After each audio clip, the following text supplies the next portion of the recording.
Donc la dame de la cellule antidouleur m'écoute, je lui explique qu'en plus j'ai une particularité qui est que je suis très résistante aux molécules. Il faut en général me donner plus que la dose moyenne pour que quelque chose agisse sur moi. Par exemple, quand je vais chez le dentiste et qu'il doit m'endormir, il sait très bien qu'il faut qu'il me pique 2 fois. Une seule anesthésie ne suffira pas. Et c'est un petit peu la même chose pour tous les médicaments. Je suis très résistante vis-à-vis des substances que j'ingère. C'est comme ça, c'est également de cette façon que mon organisme réagit vis-à-vis de l'alcool, c'est-à-dire que si vous me donnez la même dose d'alcool qu'une dizaine de personnes qui, elles, sont toutes pompettes, eh bien moi, je ne le suis pas, il m'en faut beaucoup plus. C'est simplement quelque chose que j'ai constaté depuis des années, et donc quand on me soigne avec des antidouleurs ou d'autres types de médicaments, très fréquemment, la dose est insuffisante pour moi pour que mon corps réagisse correctement. Ça reste un petit peu un mystère, mais il faut faire avec. Et en tout cas, j'explique tout ça à la responsable du service antidouleur et elle repart avec toutes ces informations pour aller discuter avec les médecins du service et établir un protocole antidouleur qui sera beaucoup plus adapté à mon cas particulier. Juste après le passage de cette dame, qui je le précise est infirmière anesthésiste, je reçois la visite d'une autre dame qui elle vient pour prendre les mesures de mon corset.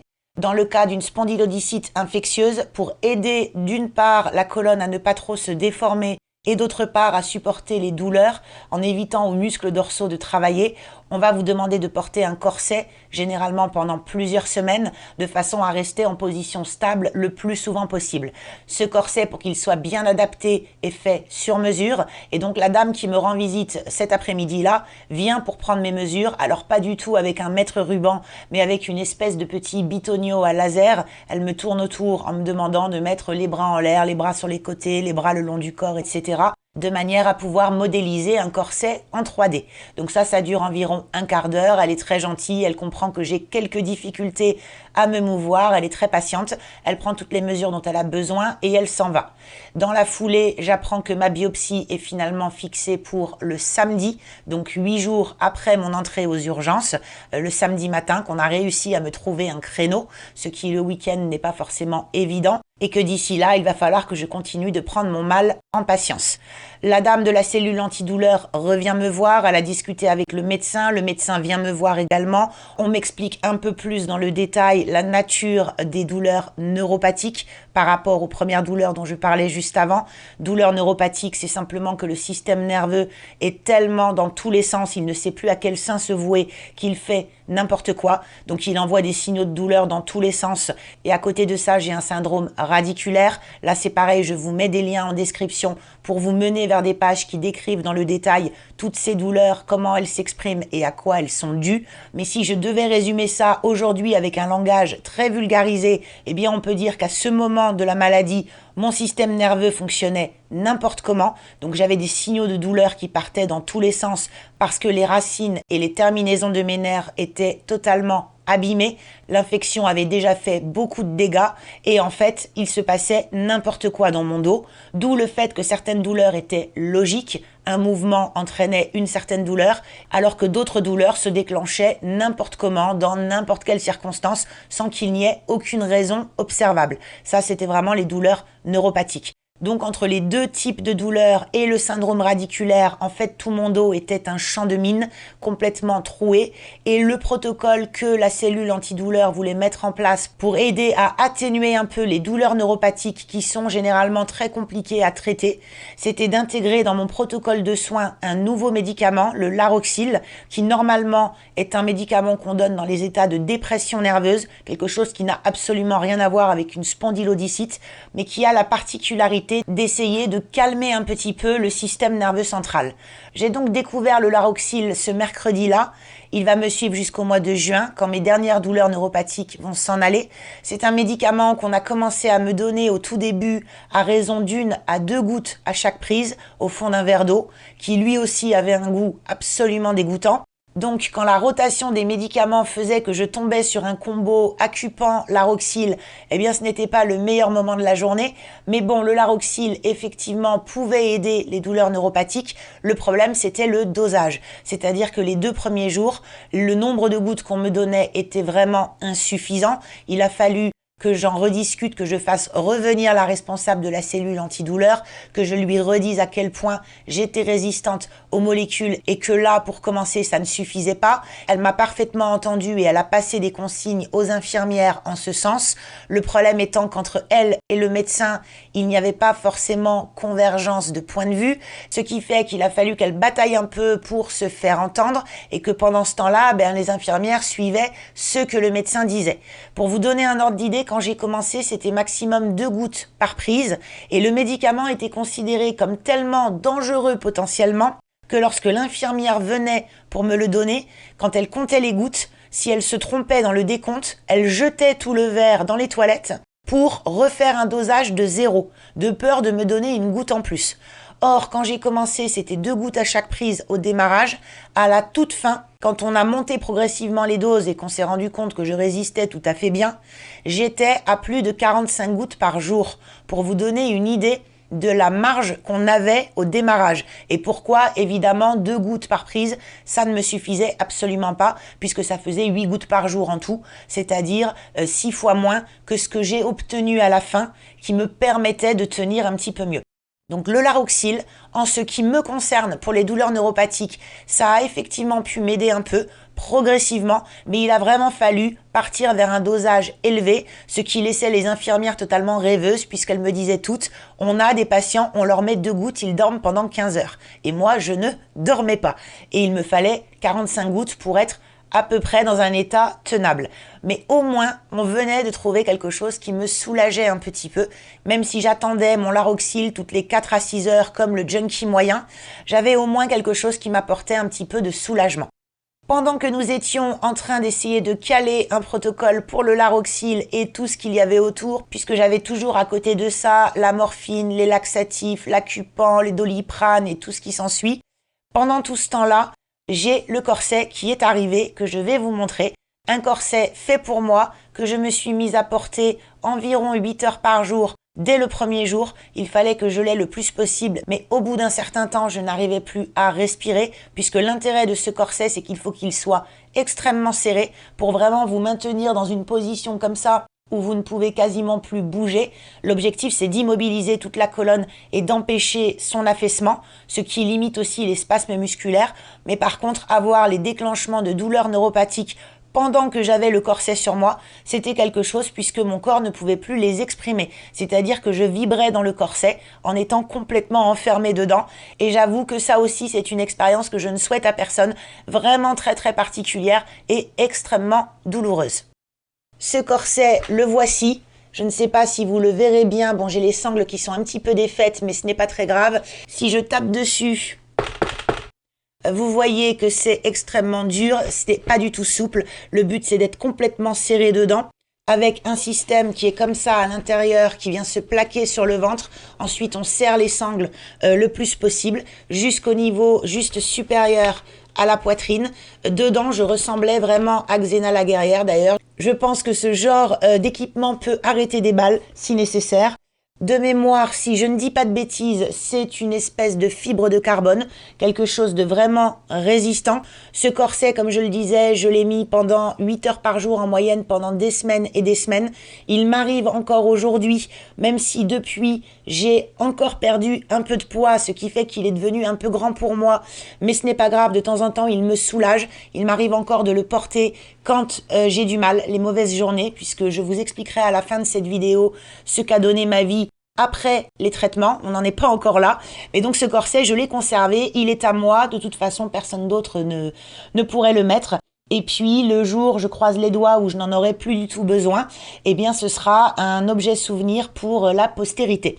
Voilà, donc le corset, pour ceux qui seraient amenés à devoir en porter un dans le cadre d'une spondylodicite, c'est un élément qui fait partie de la thérapie, qui peut aider pour la douleur et qui est surtout là pour éviter que la colonne parte complètement en sucette parce que le patient n'est pas en capacité de tenir son dos lui-même. Le corset va venir prendre le relais pour maintenir une rigidité.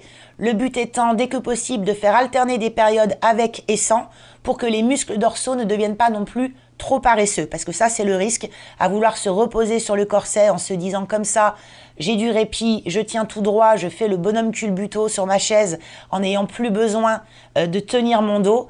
C'est très bien au démarrage, mais si on le fait trop longtemps, les muscles s'atrophient.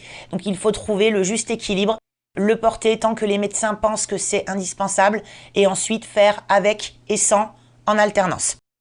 Le 19 janvier, veille de ma biopsie, on est donc un vendredi, j'ai la visite de l'anesthésiste qui vient m'expliquer ce qui va se passer le lendemain pour la biopsie. Là, j'avoue que j'ai des infos contradictoires qui me sont données par lui, l'infirmière principale du service durant la journée du vendredi et certaines aides-soignantes, c'est-à-dire que l'entretien se déroule comme si j'allais avoir une anesthésie purement locale pour la biopsie qui se fera donc en plein centre de la colonne vertébrale. On va aller prélever des cellules dans la zone infectée pour pouvoir mettre ces cellules en culture et essayer de retrouver la bactérie responsable de tous mes maux. Pour ce faire, il faut endormir la zone, mais l'anesthésiste me présente les choses comme une anesthésie locale, là où l'infirmière principale me dit que elle a l'habitude de ça, c'est toujours une anesthésie générale, ils appellent ça une anesthésie flash, c'est-à-dire générale mais très courte. Moi, on ne m'explique rien de très concret. Je ne sais pas comment ça se passe. Est-ce que c'est quelque chose qui se fait au bloc, de façon extrêmement formelle, ou est-ce que c'est quelque chose de beaucoup plus anodin? C'est ma première biopsie, en fait, je ne comprends pas exactement comment ça va se dérouler, et j'ai des infos contradictoires qui font que je ne sais même pas si je dois partir en tenue d'hôpital, m'habiller normalement et puis me déshabiller sur place, combien de temps ça va durer, comment je vais être endormie finalement, je ne comprends pas exactement le déroulement. Résultat, dans le doute, je me lève très tôt le 20 au matin. De toute façon, je n'ai quasiment pas dormi pour ne pas changer. Je me prépare. On m'explique que non, au dernier moment, finalement, il faut que je sois totalement en tenue d'hôpital. Je pars sur un brancard et on m'amène dans une espèce de file d'attente des biopsies. C'est-à-dire que je pars de ma chambre, il est 8h30 et en fait, je ne passe à la biopsie que vers 10h et quelques, 10h30 si je me souviens bien, de manière très concrète. Cette biopsie, ce n'est pas pour faire peur aux gens qui auraient besoin d'en passer une, mais je vous raconte la mienne parce que c'était un petit peu le pompon de tout le reste, de tout ce qui m'était arrivé depuis début décembre. Cette biopsie s'est très mal déroulée. Durant mon entretien la veille avec l'anesthésiste, ne sachant pas trop exactement ce qui allait m'arriver puisque ce n'était pas clair, j'avais quand même précisé ce que je vous ai déjà dit et que j'avais déjà expliqué à la responsable du service antidouleur, à savoir que j'étais très résistante aux produits, etc. et que donc pour tout ce qui était anesthésie, souvent il fallait me caler un peu la double dose. Il avait noté ça en me disant bon. Encore une fois, je pense qu'on m'a écouté un petit peu d'une oreille. Résultat, j'arrive à la biopsie en ne sachant même pas comment ça va se dérouler exactement et en ayant l'impression que mon dossier n'a pas forcément été transféré correctement. Puisque j'arrive étendue sur le dos directement sur le lit de ma chambre qui a servi de brancard pour me faire transiter jusqu'au bloc opératoire où il réalisait les biopsies. Arrivé là, on me met en attente dans le couloir, on me fait patienter 3/4 d'heure à peu près, puis on vient me chercher, moi je suis comme ça, sur le dos, je ne vois que quelques visages qui me passent au-dessus. Je ne peux pas bouger, vous le savez maintenant, c'est très compliqué pour moi.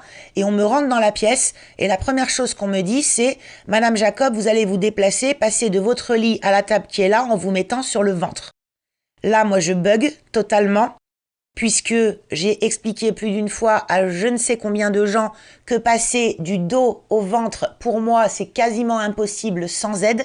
Je ne peux pas, ou alors je vais déclencher une méga crise. À ce stade-là, je ne suis sous Laroxyl que depuis à peine 2 jours. Pour l'instant, les effets sont très minimes et j'ai toujours le même degré de douleur neuropathique. Donc je tente de me redresser sur un coude et je commence à expliquer que j'ai besoin d'aide. Là, je vois que j'enquiquine tout le monde parce que tout le monde est en train de courir partout. Les équipes, encore une fois, d'infirmières et d'aides-soignantes sont très gentilles, mais sont un tout petit peu débordées.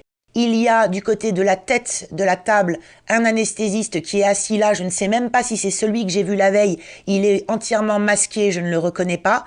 Et les médecins qui sont censés s'occuper de moi ne sont même pas venus se présenter, je ne sais pas qui c'est, je ne sais pas comment ils vont procéder concrètement, même si je sais vaguement à quoi ressemble une biopsie.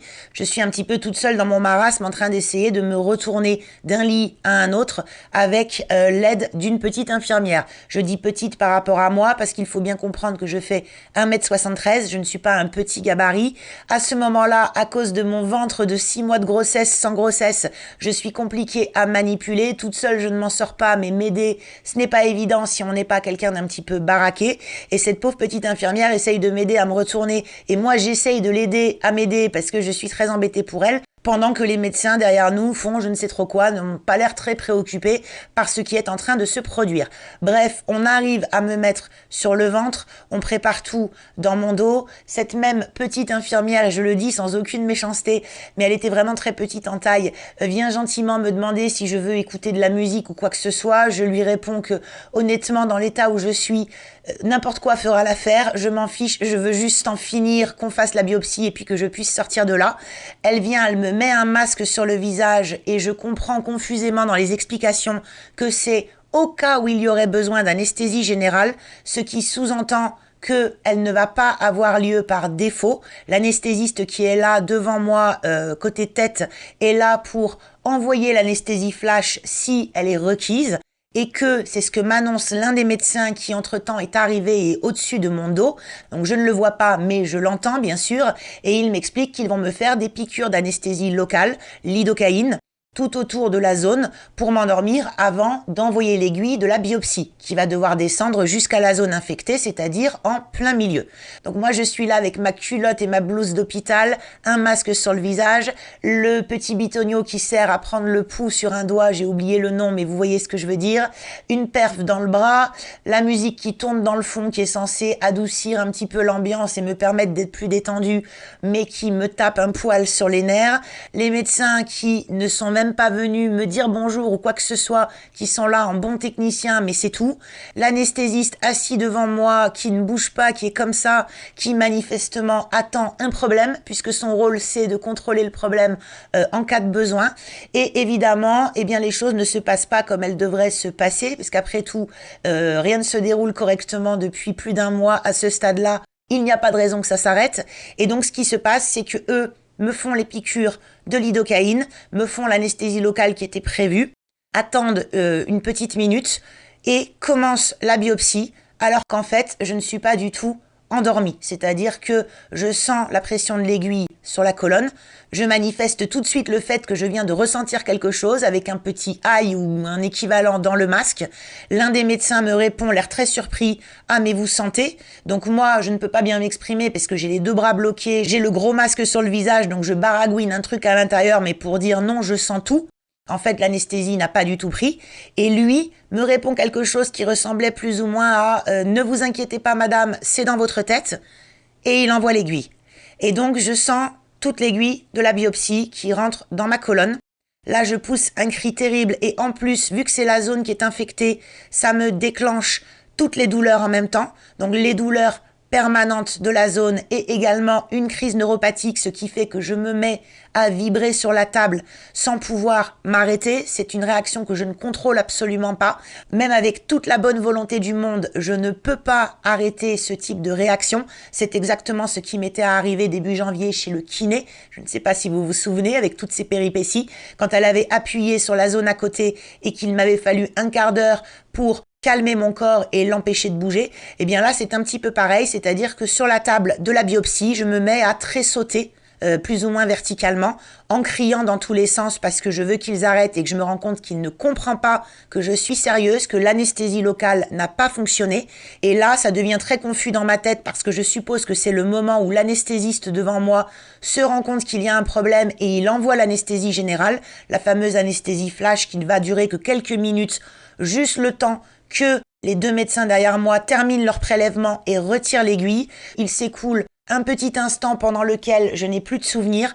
C'est un gros moment de flou, comme on a pendant une anesthésie. Je sais juste que je me réveille en pleurant dans mon masque et en hurlant. Donc on me sort de la pièce et on me remet dans la grande pièce d'attente où j'étais précédemment. Quelqu'un m'aide à me remettre sur le dos. Et là, la responsable du service antidouleur, l'infirmière anesthésiste dont j'ai parlé précédemment, me retrouve dans la pièce. Elle savait que je passais à ce moment-là et elle m'avait promis qu'elle serait dans les parages.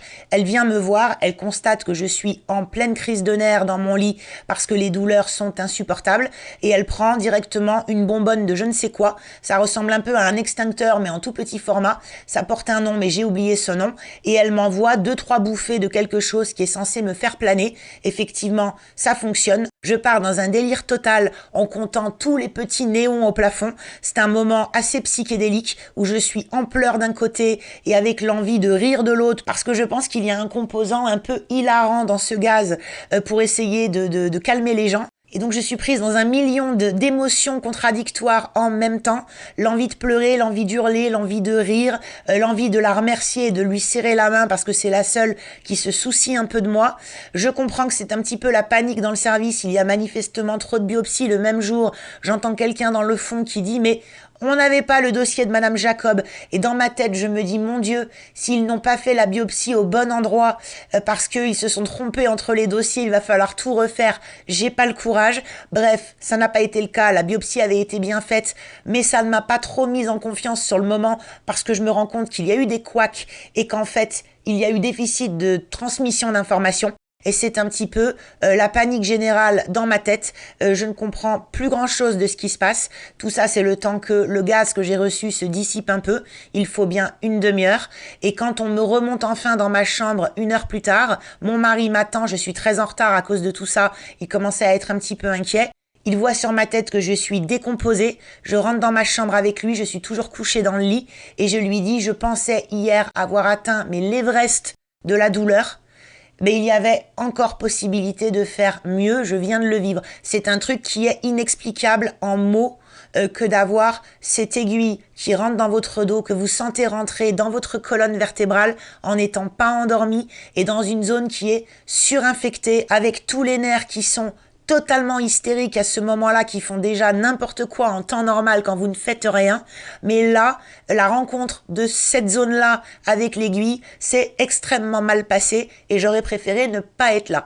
Donc là encore, si j'ai un conseil à vous donner pour une biopsie dans cette zone et que vous êtes dans une situation un petit peu comparable à la mienne, c'est-à-dire avec un corps qui est endommagé, où le système nerveux est un petit peu anarchique et fait sa vie comme il veut, demandez vraiment confirmation que vous allez bien avoir une anesthésie générale. Je vous conseille d'être inconscient pendant la procédure, même si c'est très court, et de ne pas prendre le risque de devoir subir ce type de désagrément. Ou alors vous avez beaucoup de chance et vous, les anesthésies locales, ça marche bien sur vous. Dans mon cas, ça a été un total échec. Je ne sais pas ce que vaut la lidocaïne en temps normal, mais vraiment sur moi, ça n'a pas du tout fonctionné. Je vous souhaite vraiment de ne pas vivre ce type de biopsie. Je ne souhaite ça à personne, même aux gens que je n'aime pas. Il n'y en a pas beaucoup. Mais vraiment, une biopsie comme ça, c'est quelque chose que je ne recommande à personne. Ça ne m'a pas réconcilié sur l'instant avec le corps médical qui ne m'a pas écouté, qui ne m'a pas fait confiance quand j'ai dit que j'avais mal en considérant que oui, mais bon, ça lui passera. Je crois qu'ils n'ont pas mesuré ce que je ressentais. Et bien sûr, par la suite, je n'ai pas eu la moindre explication et je n'ai pas eu non plus la moindre excuse. Un simple petit désolé aurait fait l'affaire. Je n'ai revu personne, je ne sais même pas qui étaient ces médecins. Je ne les ai jamais revus, je ne connais pas leur nom, je ne sais rien d'eux. Tout ce que je sais, c'est qu'ils ne m'ont pas écouté dans un moment de grande vulnérabilité. Et ça, je pense que c'est absolument anormal dans un système de soins qui se dit moderne et dans un pays comme la France. La bonne nouvelle, c'est que cette biopsie a produit de bons résultats. Dans les heures qui ont suivi, les cellules ont pu être mises en culture. On a obtenu le nom de la bactérie dont je n'arrive jamais à prononcer le nom correctement. Il y a Galactéo quelque chose dedans. C'est une bactérie qu'on retrouve plutôt dans les produits laitiers, mais pas que, d'après ce que j'ai compris. Ça ne résout pas de toute façon le problème de la porte d'entrée. Je pense qu'on ne saura jamais avec certitude quelle était la cause première, mais ce type de bactérie, c'est plutôt dans l'alimentaire qu'on va le retrouver. Le lendemain de la biopsie, on me dit donc que c'est bon, on sait avec quel antibiotique on va pouvoir me traiter. Dans mon cas, ce sera de l'amoxicilline à dose de cheval en perfusion les premiers jours. Et si mon corps réagit correctement, un passage en voie orale à partir du mercredi ou du jeudi avec probabilité de retour à la maison. Puisque là, je n'aurai plus besoin d'être surveillée constamment et je n'aurai plus besoin que l'infirmière vienne me piquer les bras à longueur de temps. On commence donc la perfusion dès le dimanche à midi. en me refaisant une prise de sang comme tous les jours pour voir où en est ma CRP. Le jour de la biopsie, j'ai oublié de préciser, donc le samedi, ma CRP était remontée assez haut, vers 130. On m'a expliqué que c'était normal parce que dans le cadre d'une biopsie, vu qu'on tripatouille la zone infectée de la bactérie, repart un petit peu dans le circuit sanguin et ressollicite de l'émission de protéines réactives, ce qui fait que la CRP a tendance à remonter. De toute façon, elle était remontée aux alentours de 100 depuis le début de mon séjour à l'hôpital, puisque l'infection progressait et que je n'avais pas encore de traitement. Le jour de la biopsie, je suis à 130. Le dimanche, jour où je vais commencer l'antibiothérapie, je suis toujours dans les mêmes eaux. Et l'important, c'est qu'à partir du lundi, on commence à constater une descente. Ce qui va être le cas effectivement progressivement. Mon corps réagit bien. Le mercredi, je suis aux alentours de 80. Les médecins comptaient me laisser sortir le jeudi et ils viennent finalement m'annoncer que si je veux rentrer chez moi dès le mercredi, c'est possible. Option sur laquelle, vous vous en doutez, je saute immédiatement parce que je veux rentrer chez moi, je veux que mon mari puisse s'occuper de moi.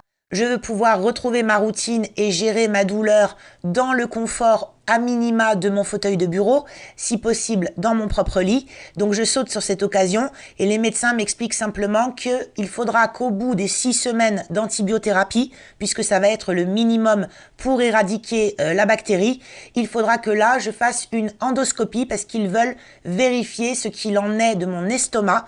Ils sont persuadés que la porte d'entrée initiale, compte tenu du type de bactérie, c'est probablement alimentaire et ils veulent s'assurer qu'il n'y a pas quelque chose qui dysfonctionne, une espèce de porosité à cet endroit-là qui pourrait expliquer que la bactérie est migrée de mon estomac vers ma colonne. Je suis tellement prête à ce moment-là à dire oui à tout pour qu'on me laisse partir que je dis ok, rendez-vous de toute façon dans 6 ou 7 semaines pour l'examen de contrôle. Je vais donc partir de l'hôpital avec je ne sais combien d'ordonnances, mon corset et tout un protocole infirmier à respecter pendant que je me soigne à la maison. L'antibiothérapie dans ce CHU est suivie par une cellule particulière avec laquelle on communique à minima de manière hebdomadaire en rentrant les données de laboratoire toutes les semaines dans un système d'application en ligne, notamment ma CRP, mes constantes, mon poids, mon alimentation, mon état général, est-ce que ça se dégrade, les douleurs, etc. Donc tout un tas de choses pour lesquelles il faut que je me manifeste toutes les semaines après la prise de sang du lundi, qui doit systématiquement montrer que la CRP baisse. Si ce n'est pas le cas, c'est qu'il y a un problème. Mais normalement, on doit quasiment diviser la valeur par 2 toutes les semaines pour arriver au bout de 6 semaines à se stabiliser au moins en dessous de 10, idéalement en dessous de 5.